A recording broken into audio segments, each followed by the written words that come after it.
saja konsep dan manfaat utama dari warung hidup ini. Ada juga informasi bagaimana cara menyiapkan media penanaman, kemudian bagaimana cara penanaman tumbuhan. Dan yang terakhir, bagaimana cara memelihara dan merawat warung hidup ini supaya tanaman yang ada di sini tetap subur dan segar. Yuk simak baik-baik!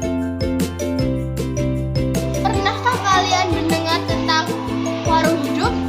Ya, di madrasah kita, warung hidup adalah salah satu area di mana kita menanam berbagai jenis tumbuhan yang bisa kita manfaatkan untuk memenuhi kebutuhan sehari-hari, seperti kembang kol, sawi, seledri, tomat, cabai, terong, dan masih banyak lagi. Dan jika kalian melihat, tanaman yang merambat ini adalah tumbuhan pare. Di sini kita akan menjelaskan tentang konsep dan manfaat utama dari warung hidup. Jadi, konsep utama dari warung hidup ini adalah sebagai media kita belajar tentang pertanian yang berkelanjutan dan pemanfaatan lahan yang ada. Tidak hanya itu, dari sini kita bisa belajar tentang kemandirian pangan.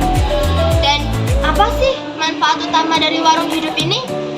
Jadi, manfaat utama dari warung hidup ini adalah hasil yang kita dapatkan dari warung hidup ini bisa kita manfaatkan untuk konsumsi di kantin sekolah dan juga bisa dibawa pulang. Selanjutnya, kita akan menjelaskan tentang bagaimana cara menyiapkan media untuk menanam. Jadi, yang pertama, kalian harus mencari tanah. Nah, tanah di sini tidak boleh terkontaminasi dengan sampah ataupun limbah yang lainnya. Kemudian, tanah tersebut kalian campurkan dengan sedikit pupuk. Kemudian, tanah dan pupuk tersebut diaduk hingga merata. Kemudian, campuran yang ini tadi kalian letakkan di media, pot ataupun polybag yang akan nantinya digunakan untuk menanam. Kemudian, tunggu beberapa hari. Di sini kita akan menjelaskan tentang bagaimana cara menanam tumbuhan di warung hidup ini. Jadi caranya, tadi kita sudah belajar tentang bagaimana cara menyiapkan media tanam. Nah, media tanam yang telah kita diamkan beberapa hari ini, kalian taburkan dengan sedikit benih tumbuhan yang akan kalian tanam. Kemudian, kalian siram atau semprot menggunakan sedikit air.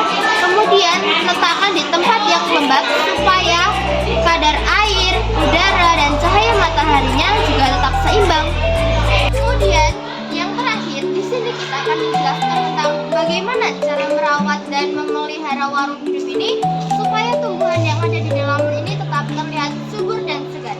Jadi, langkah pertama yang kalian lakukan adalah dengan cara menyiram tumbuhan yang dilakukan pada pagi ataupun sore hari.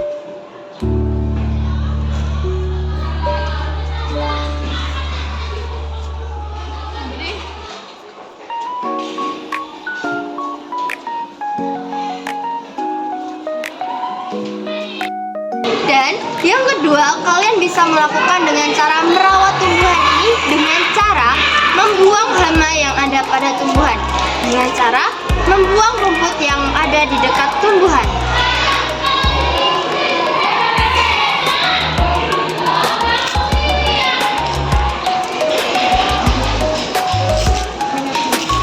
Terkadang, tidak hanya rumput yang ada di tumbuhan yang menyebabkan hama, tapi juga ada ulat bulu yang senantiasa menempel pada daun tumbuhan.